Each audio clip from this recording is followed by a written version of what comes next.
नमस्कार।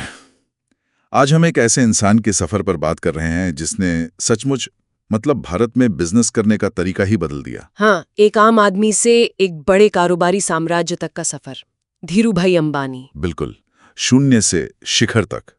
आज हम उनकी कहानी के कुछ अहम मोड़ देखेंगे। हाँ, गुजरात के एक छोटे से गांव चोरवाड़ से शुरू करके कैसे उन्होंने रिलायंस इंडस्ट्रीज जैसा विशाल एम्पायर खड़ा किया। और ये सिर्फ एक कंपनी की कहानी नहीं है। सही कहा, ये एक सोच की, एक महत्वाकांक्षा की कहानी है जिसने लाखों लोगों पर असर डाला। बिल्कुल। तो शुरुआत करते हैं उनके जन्म से। 28 दिसंबर 1932, चोरवाड़। परिवार बहुत साधारण था।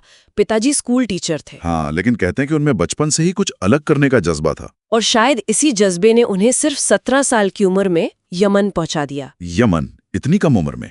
जी, वहां एक पेट्रोल पंप पर नौकरी की। पगार कोई बहुत ज्यादा नहीं थी, शायद 300 रुपए महीना। 300 रुपए? हाँ, लेकिन वो सिर्फ नौकरी नहीं कर रहे थे। हमारे सूत्र बताते हैं कि उन्होंने वहीं पर बिजनेस की, आप कह सकते हैं, पहली पाठशाला पूरी की। अच्छा, मतलब कैसे? अरे वहीं सीखा कि मोलभाव कैसे होता है, ग्राहक कैसे बनते हैं, मुनाफा कैसे कमाया जाता है। मतलब प्रैक्टिकल बिजनेस लेसन्स। ये तो कमाल की बात है। फिर वो यमन का तजुर्बा लेकर भारत लौटे? हाँ, और जब लौटे तो हाथ खाली नहीं थे। एक बड़ा सपना साथ था। और आते क्या किया? अपने चचेरे भाई के साथ मिलकर एक छोटी सी कंपनी शुरू की, Reliance commercial corporation. Import export का काम था। अच्छा, तो यहाँ से रिलायंस की शुरुआत हुई? हाँ, ये नींव थी। लेकिन असली नाम तो तब हुआ जब वो टेक्सटाइल में उतरे। विमल ब्रांड याद है? अरे विमल, बिल्कुल याद है। ओनली विमल, घर घर में नाम पहुंच गया था। हाँ, और इसकी वजह सिर्फ अच्छी क्वालिटी या कीमत नहीं थी। धीरूभाई ने मार्केटिंग का तरीका ही बदल दिया था। कैसे? उन्होंने छोटे छोटे कस्बों तक अपना डीलरशिप नेटवर्क फैलाया। और वो टैगलाइन ओनली विमल, वो तो बस छा गई थी। सही बात है। फिर आया 80 का दशक और उनका वो बड़ा कदम, रिलायंस का आईपीओ लाना। हाँ, ये बहुत बड़ा और कह सकते हैं क्रांतिकारी कदम था उस समय के लिए। क्यों? मतलब आईपीओ तो आते रहते हैं। नहीं, उस वक्त आम आदमी शेयर बाजार से बहुत दूर था। धीरूभाई ने आम लोगों को सीधे कंपनी से जोड़ा, उन्हें निवेशक बनाया, भागीदार बनाया। लेकिन लोगों ने भरोसा कैसे किया? एक नई कंपनी, नया कॉन्सेप्ट। यही तो धीरूभाई का जादू था। वो मानते थे कि बिजनेस में सबसे बड़ी पूंजी है विश्वास। Trust is the biggest capital. उन्होंने सिर्फ पैसा नहीं मांगा? तो फिर उन्होंने लोगों को समझाया कि ये उनकी भी कंपनी है, इसकी ग्रोथ में उनका भी फायदा है। सीधा संवाद किया, भरोसा दिलाया। कहते हैं आईपीओ के लिए लाइनें लगती थीं। वाह, मतलब उन्होंने एक तरह से इक्विटी कल्चर शुरू किया भारत में। बिल्कुल सही। और इसी भरोसे के दम पर रिलायंस रुका नहीं, टेक्सटाइल से आगे बढ़े। हाँ, पेट्रोकेमिकल्स, रिफाइनरी, प्लास्टिक, पॉलिएस्टर, ये विस्तार बहुत तेज था। इसके पीछे क्या सोच थी? देखिए, यहाँ उनकी दूरदृष्टि साफ दिखती है।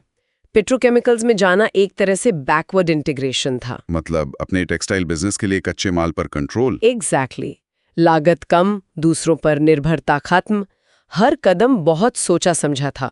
बाद में टेलीकॉम, रिटेल, सब में यही विजन दिखा। लेकिन ये सफर इतना आसान भी नहीं रहा होगा।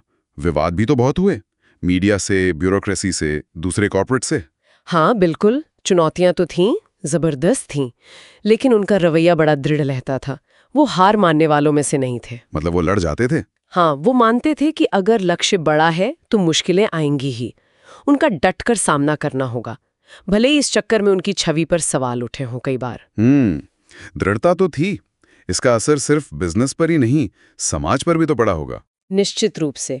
एक तो रिलायंस ने लाखों लोगों को रोजगार दिया, पर उससे भी बड़ी बात, धीरूभाई की कहानी ने भारत के युवाओं की एक पूरी पीढ़ी को इंस्पायर किया।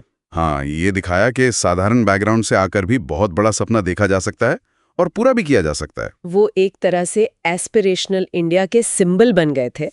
6 जुलाई 2002 को उनका निधन हो गया, लेकिन उनकी बनाई विरासत तो आज भी जिंदा है। हाँ, उनके बेटों मुकेश और अनिल अंबानी ने उस विजन को आगे बढ़ाया। उनकी विरासत सिर्फ बिजनेस तक नहीं है, वो एक सोच है।